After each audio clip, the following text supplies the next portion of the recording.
নারায়ণগঞ্জের রূপগঞ্জে tiger cement কারখানায় অগ্নিকাণ্ডের ঘটনা ঘটেছে। খবর পেয়ে ফায়ার সার্ভিসের 5টি ইউনিট দ্রুত ঘটনাস্থলে পৌঁছে আগুন নিয়ন্ত্রণে আনে। বিস্তারিত জানাতে যুক্ত হচ্ছেন নারায়ণগঞ্জ প্রতিনিধি হাসান মজুমদার বাবলু।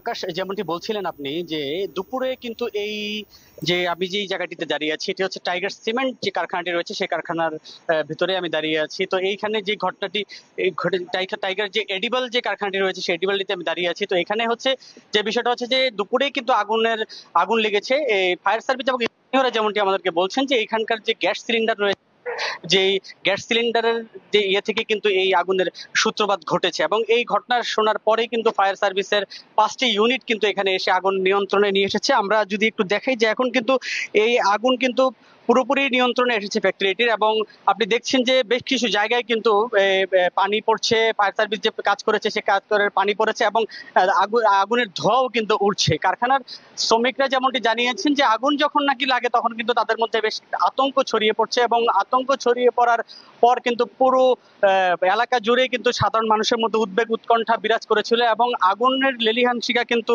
ক্রমেই বাড়তেছিল। তো পরবর্তীতে যখন ফায়ার সার্ভিসের ইউনিট যখন একে একে করে আসা শুরু করলো, কাঞ্চন থেকে 2টি ইউনিট এসেছে, ডেমরা থেকে 2টি এবং সোনারগাঁ থেকে 1টি ইউনিট এসে মোট 5টি ইউনিট আসার পরে কিন্তু আগুন নিয়ন্ত্রণে।